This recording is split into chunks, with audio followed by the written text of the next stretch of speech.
When televangelist Joel Osteen delivered the catastrophic news to his millions of devotees, Joel Osteen teaches your best life now, but his own kingdom is crumbling. Hurricane Harvey destruction revealed his true nature when he declined to assist the flood victims, and the church shooting uncovered perilous security lapses. Financial reports show they spend more on TV show broadcasts than aiding the poor, and other ministers say that he's not even preaching Christianity anymore. Meanwhile, the close sources to the family explain that there's another crisis on the horizon that could potentially end his ministry once and for all. Here's everything that's wrong with Joel Osteen.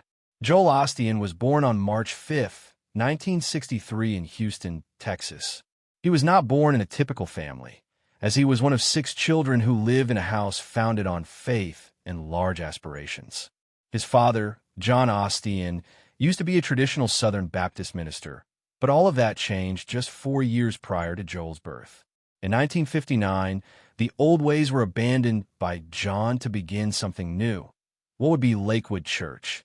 The Osteen clan wasn't merely busy, they were concentrated, and his mother Dodie was right by John's side through all the highs and lows. Joel grew up observing his parents deal with adversity in faith. When his sister Lisa was born in 1958 with severe disabilities, it rocked the family, but it also served as a turning point. John and Dodie went strongly into faith healing, and that became the lifeblood of their church. Joel had brothers and sisters who went other ways, but all contributed to the increasing influence in the family. Lisa became an associate pastor at Lakewood, and his brother Paul was a vascular surgeon as well as a missionary. Their existence was born of service, formed by early periods of hardship and profound conviction. Lakewood Church's history starts most unexpectedly of all. On Mother's Day in May of 1959, John and Dodie opened the doors to a church within an old feed store on the northeast side of Houston. It seated only 234. They named it Lakewood Baptist Church initially, but that tag did not last. They dropped the Baptist and made the church a faith community for those who were in miracle and healing-believing mode. By the late 1970s, Lakewood had more than 5,000 members. It was a movement. Joel was not interested in ministering, at least not initially. He was reserved, even shy. In 1981, he graduated from Humble High School in the Houston area. He wasn't popular due to his voice or his charisma. He was popular due to the fact that he remained in the background. After high school, he attended Oral Roberts University in Oklahoma on a radio and television communication scholarship, but he didn't complete. He dropped out after fewer than 12 months. It wasn't that he didn't have a clue. It was that he already had a clue about what he wanted to do. In 1982, when Joel was only 19, he returned to Houston. He wasn't going to preach. Rather, he worked on something few churches at the time grasped: television. He started Lakewood's TV ministry from square one local station, one national cable network. That was the start. For the next 17 years, Joel gave himself fully to that job. He shot, he cut, he even monitored what his father wore on stage. He took care to make every broadcast as beautiful as possible because he felt the church message had to be as sleek as anything on network television. His decision to forego college and immerse himself in media wasn't a failure. It was a setup. Joel assisted in making Lakewood Church a household name before ever standing behind the pulpit. He remained out of the limelight, but he was building how the world perceived Lakewood, broadcast by broadcast. Joel lived in a world of faith at home.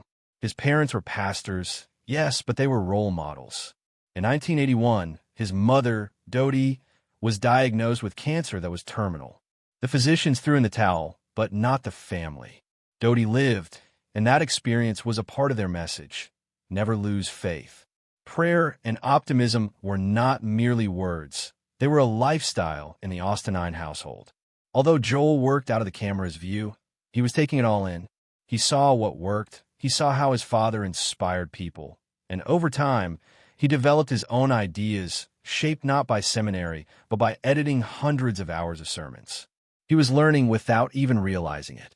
He never planned to preach. His father requested many times, and every time Joel replied, "No, Daddy, you're the preacher." He would say, "Who can preach better than you?" But in January 1999, something was different. That month, Joel finally said yes.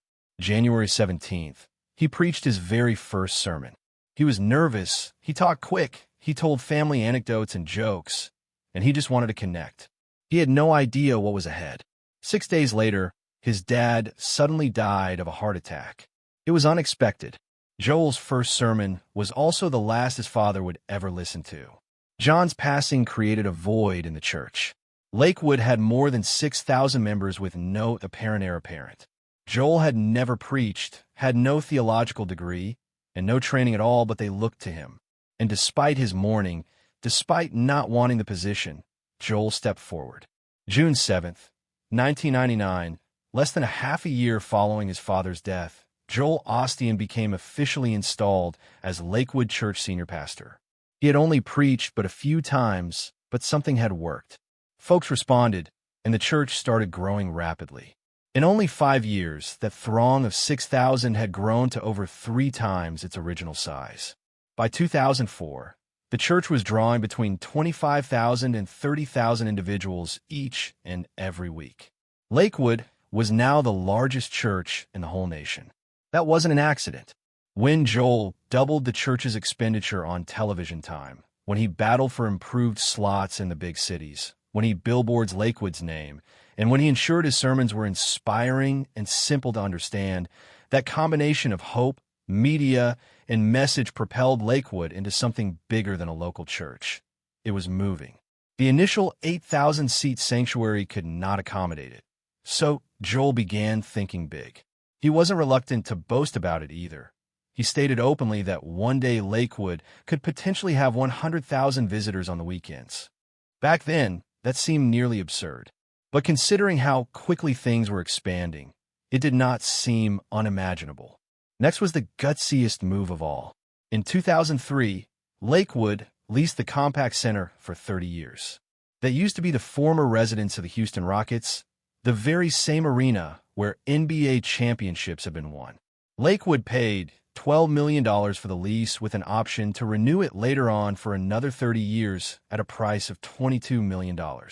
But the biggest surprise came when it came to renovating. The church invested between $90 million and $95 million to totally renovate the arena. That's approximately $158 million in today's currency. They didn't simply add some lights and then call it renovation. They gutted the building. 5 new stories were built within. Classrooms, media rooms, miles of carpeting, indoor waterfalls. It was rebuilt from the ground up. It took over 15 months to complete. And in 2010, Lakewood purchased the building for cash for $7.5 million. Then came the day. July 16th, 2005, Lakewood opened the doors to its new home. Each of the 16,000 seats was occupied. Tens of millions more viewed at home. Folks who sat in that building to see basketball games were sitting there now to pray. It was all different. The crowd surged past 40,000. TV audiences numbered about 10 million in over 100 nations. What was once a small church in Northeast Houston had become an international giant sitting in the heart of Greenway Plaza. But it wasn't the building or the people. It was Joel's teaching. He didn't talk about sin or judgment like a lot of others did. He spoke about something else. Positivity, thankfulness, self-worth. His sermons were more motivational than threatening. Some said it was Christian light. Others complained that it was shallow. But they came. They watched. They listened to his books and kept coming back. When he published Your Best Life Now in October 2004, no one anticipated that it would explode like it did. In December, a mere 3 months after, it had sold more than 500,000 copies. By May 2005, it reached 1 million copies. It remained on the New York Times bestseller list for over 200 consecutive weeks. That's nearly 4 years. It has sold more than 4 million copies today. Joel wasn't merely preaching anymore. He was creating a brand. He didn't accept a salary from Lakewood after 2005. But he didn't have to. His books, 15 and growing, earned him millions. Just one of them. Become a Better You raked in $13 million for him. His live speeches filled arenas. He could earn between $100,000 and $200,000 for a solo show. His merchandise in bulk. Books, CDs, apparel, gifts. Even used his huge social media following, 25 million on Facebook, 10 million on Twitter, 5 million on Instagram, as another source of income. Joel and Victoria accumulated a personal net worth of an estimated $100 million. In 2013, Joel embarked on his Night of Hope tour. This was not another church service. It was a ticketed event. He rented NBA-sized arenas nationwide. Tickets sold for about $15 apiece. On March 11, 2013, he packed the American Airlines Arena in Miami. That place seats more than 20,000. The tour continued to expand. By 2019, it had reached London's Wembley Arena. And Lakewood spent $6.7 million in 2017 alone on these events. Joel's strategy for the media was also unique. Rather than confine himself to Christian television networks, he went mainstream. He appeared on Oprah. He had a sit-down with Larry King. He showed up on Good Morning America. He reached people who had never entered a church. His 2005 interview on Larry King Live created stir. His conversations with Oprah helped redefine the way people saw his message. He wasn't a pastor anymore. He was a motivational personality to anyone, whether religious or not. His gospel was just one thing: be positive, believe in better, keep moving forward. It resonated with millions. Today, the Osteen brand makes approximately $55 million annually. But there's something that surprises many people. Out of Lakewood's $90 million budget every year, just around $1.2 million is allocated to missions and outreach. That's only 1.3%. Most of the funds are spent on maintaining the weekly services, which amount to $31.7 million, and television ministry, another $25.1 million. Night of Hope receives $6.7 million. The balance is for staff, administration, and fundraising. For many, that division raises an eyebrow. A church this large, this affluent, donating so little to traditional charitable endeavors, it puts some on edge. But simultaneously, others refer to the magnitude of influence. Millions listen each week. Millions read the books, and thousands pass through the doors of a building that once rang with basketball cheers, but now resounds with prayer and hope. Joel Osteen wasn't doing anything remarkable today. He headed into a small jewelry shop in Houston. It was simply about getting a watch battery replaced. That's it. But working behind the counter was Victoria, a young psychology student at her mother's shop. That single moment, April 1985, would turn everything around. 2 years later, on April 4th, 1987, they were married. Joel was then still working anonymously behind the scenes in his father's ministry. He wasn't on stage. He wasn't famous. And Victoria, raised in a household with a deep faith, wasn't seeking a life of fame either. Her mother taught Sunday school. Her father, a NASA engineer, assisted in constructing the Saturn rocket. They were a science and faith-based family, structure and belief. That casual encounter in a store resulted in a union that now reaches millions. Joel and Victoria have stood shoulder to shoulder for almost 40 years, leading Lakewood Church through both praise and scandal.